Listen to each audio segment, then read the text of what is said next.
O Senhor esteja convosco, Ele está no meio de nós. Proclamação do Evangelho de Jesus Cristo, segundo Marcos. Glória a vós, Senhor. Naquele tempo, Jesus saiu de Jericó, junto com seus discípulos e uma grande multidão. O filho de Timeu, Bartimeu, cego e mendigo, estava sentado à beira do caminho.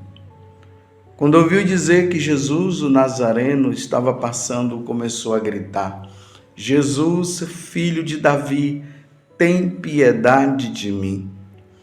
Muitos o repreendiam para que se calasse, mas ele gritava mais ainda: Filho de Davi, tem piedade de mim. Então Jesus parou e disse: chamai-o. Eles o chamaram e disseram: coragem, levanta-te, Jesus te chama. O cego jogou um manto, deu um pulo e foi até Jesus. Então Jesus lhe perguntou: o que queres que eu te faça? O cego respondeu: mestre, que eu veja. Jesus disse: vai, a tua fé te curou. No mesmo instante, ele recuperou a vista e seguia Jesus pelo caminho. Palavra da salvação, glória a vós, Senhor. Meus irmãos e minhas irmãs, hoje a igreja celebra a memória de São Justino, Marte. Justino, ele foi um filósofo, ele nasceu no princípio ali do século II, em Flávia, Neápolis, ali na Samaria. Ele era de família pagã, mas ele, ao se converter à fé cristã, ele escreveu diversas obras, defendendo o cristianismo, defendendo a doutrina da igreja. São Justino é um apologista. Quem é um apologista? É aquele que defende a fé católica. Vocês se lembram que São Pedro, ele vai dizer que nós precisamos dar razões à nossa fé? Então, o apologista é aquele que está tão impregnado da doutrina da igreja, dos ensinamentos da igreja, que quando alguém pergunta alguma coisa, ele dá a resposta. Ele está pronto ali para responder. Não está ali para oprimir, ele está ali para dar a resposta. O apologista é aquele também que, diante de tantas heresias que vão surgindo aí dentro da igreja, o apologista está ali pronto para mostrar os erros e trazer de volta, no caso, o herético, aquele que está ensinando coisas erradas. Na verdade, meus irmãos, nos tempos de hoje, precisam surgir muitos e muitos apologistas, porque hoje nós vivemos essas tensões, aonde as pessoas elas acham que ela tem a verdade e a partir delas mesmas elas vão tirando as suas conclusões e vão achando que o que elas estão falando está certo. Está entendendo? É esse relativismo que Bento XVI lutou contra, ao ponto de ele dizer que dentro da igreja existem muitos analfabetos religiosos, ou melhor, os analfabetos religiosos. Quem é um analfabeto religioso? Aquele que não sabe nada da doutrina da igreja. E além de não saber nada da doutrina da igreja, ainda fica achando que sabe. Então que a igreja, no dia de hoje, diante de São Justino, que foi martirizado, morreu defendendo a fé católica, Ele morreu no ano em que Marco Aurélio era justamente ali o imperador, ali por cerca do ano 165. E olhando o que São Justino fez, nós vamos para o evangelho de hoje. Jesus, ele, aqui como foi narrado, ele saiu da cidade de Jericó e ali na estrada tinha um homem cego. E pelo visto, ele era filho, como dizem, filho de Timeu. Então, Timeu deveria ser uma pessoa muito conhecida, muito famosa. Então, além dele ser filho de Timeu, no caso Bartimeu, ele era cego e mendigo. Veja só. Ele tinha um pai, mas vivia como um mendigo. Na beira do caminho ali, pedindo esmola e tudo mais. Será que o pai o desprezava pela situação de enfermidade que ele tinha? O Evangelho não deixa claro, mas há uma possibilidade disso ter acontecido. Mas não quer dizer que seja a verdade. E aí, quando ele ouve falar que Jesus, o Nazareno, estava passando, porque a fama de Jesus já tinha se espalhado por toda a Galileia, por toda a Samaria, por toda a Judéia e até fora. Já tinha chegado lá na Síria. Bartimeu viu que era a oportunidade dele. Então ele começa a gritar: Jesus, filho de Davi, tem piedade de mim. Olha como é que eu estou, tenha piedade de mim. Vivo mendigando e ainda sou cego. Tenha piedade de mim. Se o Senhor curou tantas pessoas, me cura também. E aí vocês veem ali a situação, Jesus chama. Jesus olha para ele e diz: coragem, levanta-te. Jesus te chama, falaram para ele. Coragem, levanta-te. Jesus te chama. Porque Jesus tinha dito: chamai-o. Então Jesus lhe perguntou: o que queres que eu te faça? Aqui, meus irmãos, é muito importante essa pergunta que Jesus está fazendo para o cego.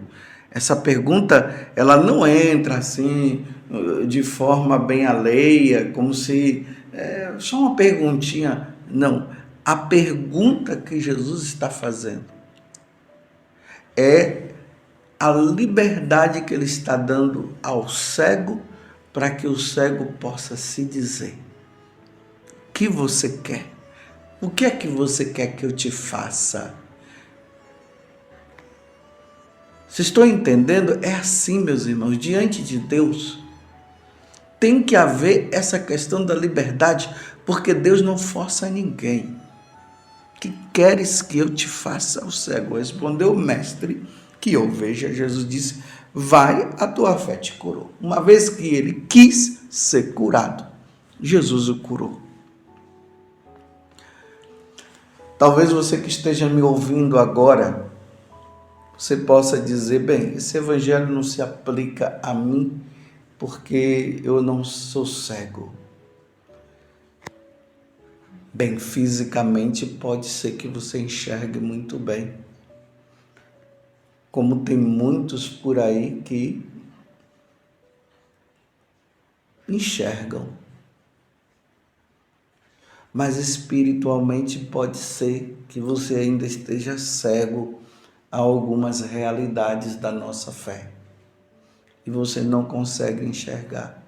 Como também, meus irmãos, tem muita gente, muitas pessoas que estão cegas em relação às coisas de Deus. Se não houver uma iniciativa por parte destas pessoas de buscar Jesus e dizer: Senhor, que eu veja, que eu entenda, Senhor, o que é a Igreja Católica, porque eu não entendo o que é a Igreja Católica. Eu não entendo o mistério da Eucaristia. Eu não consigo te enxergar.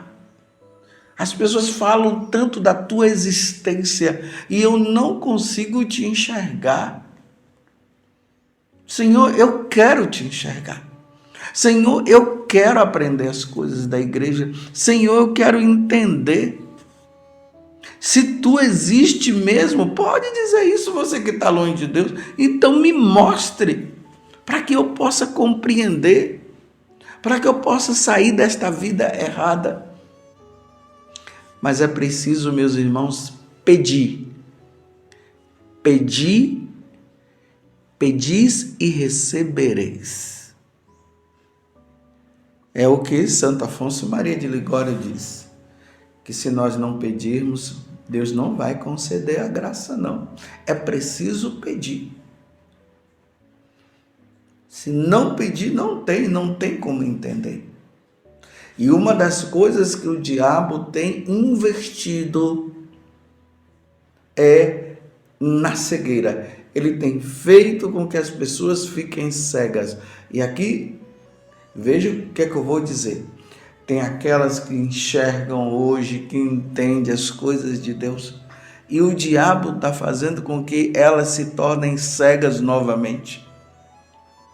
Aí você pode ter muitos exemplos até de pessoas na sua casa que ia na igreja, que rezava, que lia a Sagrada Escritura, lia a vida dos santos e agora não querem mais saber.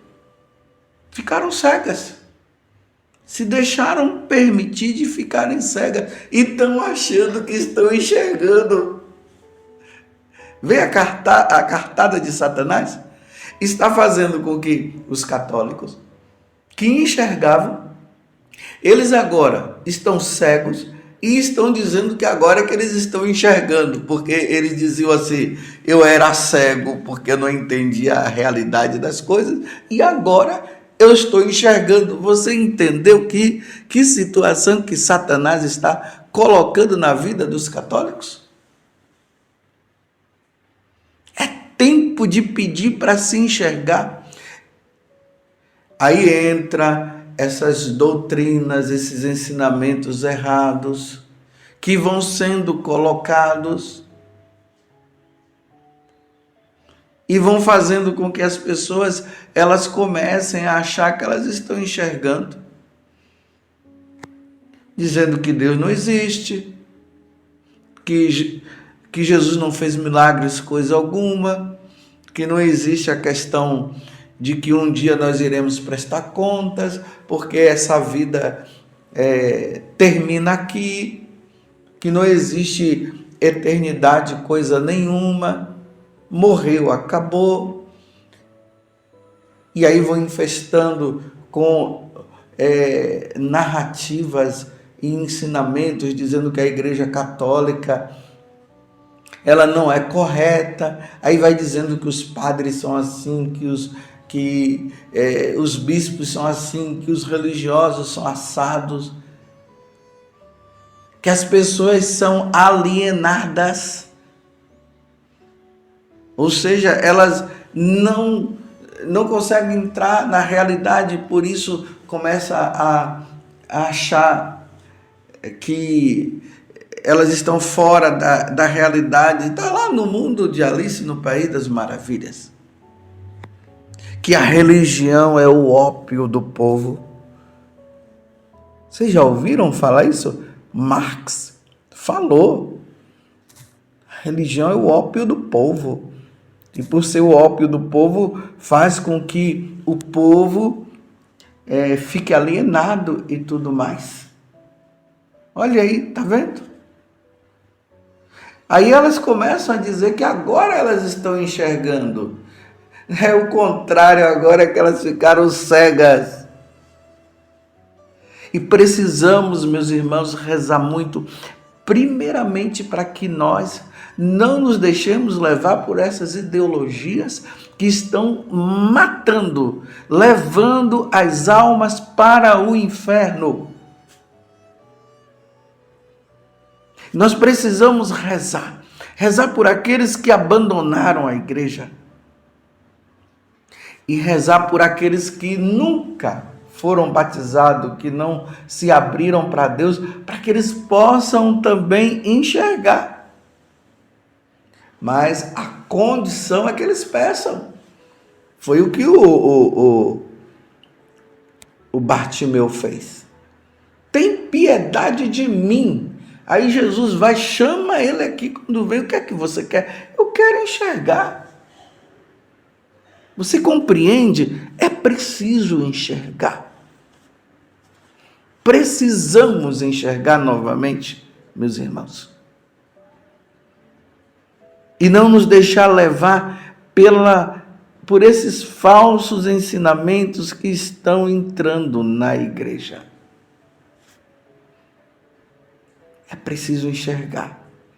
Agora, para você se manter enxergando e não se deixar levar pela cegueira, aí a necessidade de ler as Sagradas Escrituras, a doutrina da igreja, o catecismo da Igreja Católica, os santos padres. É preciso dar razão à fé, porque muitas vezes pode ser que você ainda não esteja tão profundo nas coisas da igreja, na doutrina da igreja. Primeiro, para que você possa colocar uma muralha em volta de você, para você não ser contagiado pelos falsos ensinamentos. E depois, para que você possa dar a resposta certa, no momento certo, para todas estas pessoas, como São Justino fez. Você precisa se tornar um apologista no tempo de hoje. Não é que você vai ficar impondo nada para ninguém, mas que vocês tenham na ponta da língua tudo para tirar a cegueira, aquela cegueira que Paulo tinha, que quando ele avistou Jesus, aquilo tudo caiu, ele começou a enxergar verdadeiramente. E aí ele começou a perceber que ele era um perseguidor da igreja, a partir também do que Jesus havia falado para ele. E aí Paulo se tornou um grande apologista, um defensor da fé. Você precisa se tornar um defensor da fé católica. Quando alguém perguntar para você sobre o mistério da Eucaristia, você poder dar uma resposta. Quando falar de Nossa Senhora, aí você ter a resposta por que Nossa Senhora tem um valor tão grande para nós católicos. Dar respostas corretas em relação aos sacramentos, o sacramento da confissão. Por que nós devemos se confessar com o sacerdote e poder mostrar? Agora, depois que falar, se a pessoa não quiser seguir, aí é problema dela, mas a sua parte você fez. Mas não podemos mais permitir que Satanás continue tornando os católicos cegos. Nós não podemos nos tornar cegos, porque nós vamos nos deixando levar facilmente qualquer doutrina. Foi isso que o São Paulo falou para Timóteo, alertando Timóteo que no futuro as pessoas não iam suportar a sã doutrina e iam entrar em outros ensinamentos carregados por fábulas e muitas fábulas. Isso vem acontecendo, mas graças a Deus, meus irmãos, eu vejo esperança, porque tem muitos católicos que estão estudando, que estão se aperfeiçoando na doutrina cristã, estão fazendo cursos. Muitos que estavam cegos passaram a enxergar, e muitos que estavam enxergando estão enxergando muito mais ainda. Tantas editoras católicas que estão trazendo de volta os livros que fazem parte ali do depósito da fé, que estava sendo esquecido. É bonito ver os jovens, idosos, os pais ensinando os seus filhos, levando os seus filhos a a entenderem e aprenderem para que eles não fiquem cegos. Vamos ser fiéis a Deus. Vamos dizer para Jesus: Jesus, aonde eu estiver cego, que eu passe a enxergar. Ilumina a minha alma, ilumina a minha mente. Peça isso para Deus. Hoje se coloque como o cego Bartimeu. Senhor Jesus, filho de Davi, tem piedade de mim, que sou pecador. Eu quero enxergar, que eu enxergue novamente. Louvado seja nosso Senhor Jesus Cristo, para sempre seja louvado, e a sua mãe, Maria Santíssima.